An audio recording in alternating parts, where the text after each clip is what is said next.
Assalamualaikum warahmatullahi wabarakatuh, Mbak. Perkenalkan, nama saya Parawat Ratna. Di sini saya akan melakukan tindakan penyuluhan atau pendidikan kesehatan ya, Mbak ya, mengenai nutrisi pada ibu menyusui.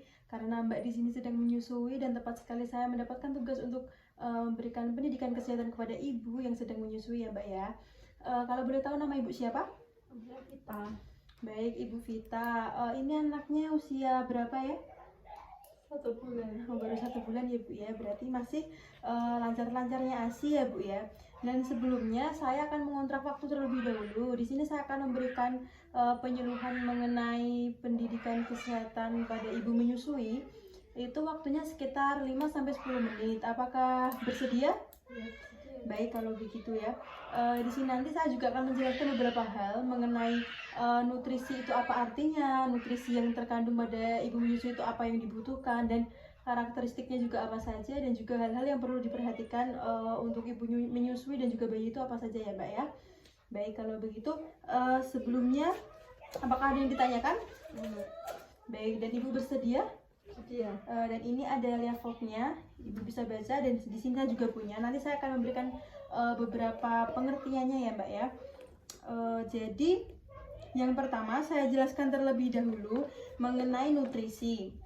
Jadi nutrisi itu adalah substansi organik yang dibutuhkan organisme untuk fungsi normal dari sistem tubuh, pertumbuhan, dan juga pemeliharaan kesehatan. Jadi nutrisi itu adalah sesuatu yang dibutuhkan tubuh, di mana dia itu menjadi pelengkap untuk proses kesehatan dan juga timbulnya penyakit ya Bu ya. Dan selanjutnya nutrisi pada ibu menyusui itu ada beberapa yang perlu diperhatikan. Jadi ada beberapa kandungan misal sayuran ataupun makanan harus mengandung beberapa nutrisi yang antara lain yang akan saya sebutkan ini. Jadi yang pertama itu harus mengandung karbohidrat. Contohnya seperti daging, lalu ada mengandung protein, kalsium, asam folat, zat besi, lemak jenuh, vitamin D, vitamin C, vitamin B6, dan vitamin B12. Dan selanjutnya untuk pentingnya nutrisi untuk ibu menyusui ini ada 5 ya Mbak ya, dan saya akan menyebutkannya. Yang pertama ada produksi ASI menjadi lancar. Yang kedua, mempertahankan kesehatan ibu dan bayi. Yang ketiga, menjaga imunitas selama pemulihan. Jadi kan ibunya kemarin habis melahirkan, lalu lanjut menyusui. Pastikan membutuhkan pemulihan yang sangat signifikan ya Bu ya, untuk mengembalikan kondisi yang normal. Selanjutnya yang keempat, menyeimbangkan energi dengan aktivitas ibu sehari-hari. Yang kelima, dapat memperbaiki kualitas tubuh. Jadi tubuh akan kembali memberikan respon yang baik kalau kita memang memenuhi syarat mengenai kebutuhan pada ibu hamil itu ya Bu ya, ibu menyusui itu ya Bu ya. Baik, untuk selanjutnya ibu bisa melihat ya Bu ya, di sini juga ada karakteristik makanan untuk ibu menyusui. Yang pertama itu harus seimbang. Jadi kalau ibu misalkan makan nasi, jangan juga hanya dengan sayur, harus dengan yang mengandung karbohidrat seperti daging seperti tadi ya Bu ya. Jadi ada nasi, ada lauk, dan juga ada sayurnya seperti itu. Dan yang kedua, jumlahnya lebih banyak dari makanan ibu hamil. Kalau ibu waktu hamil mungkin makannya 1 porsi, ibu bisa menambahkan untuk 1,5 porsi, karena ibu sekarang juga harus memberikan ASI kepada anak ibu ya. Untuk yang ketiga, kebutuhan air juga harus lebih banyak. Jadi yang biasanya mungkin ibu minum sehari berapa gelas? 8 gelas. Mungkin ibu sehari 8 gelas. Berarti sudah bagus ya Bu ya, karena di sini untuk levelnya itu minimal sehari 6 gelas untuk ibu menyusui ya Bu ya. Dan untuk keempatnya, makan sayuran yang mengandung sayuran hijau. Jadi sayuran hijau itu membuat ASI lebih lancar.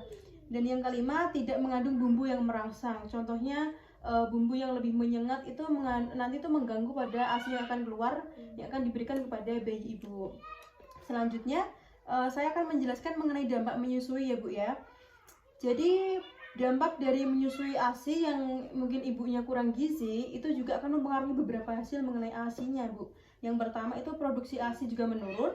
Yang kedua, gizi untuk bayi tidak optimal. Jadi bayi memang diberikan ASI keluar, tapi kandungan ASI itu tidak optimal.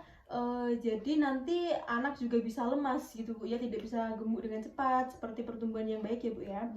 Selanjutnya untuk yang nomor 3, kadar lemak dan vitamin di ASI jadi lebih berkurang. Jadinya kalau ibu mungkin menyusuinya kurang gizi, ibu tidak doyan makan sayuran, nanti juga mempengaruhi hasil ASI yang keluar ya Bu ya.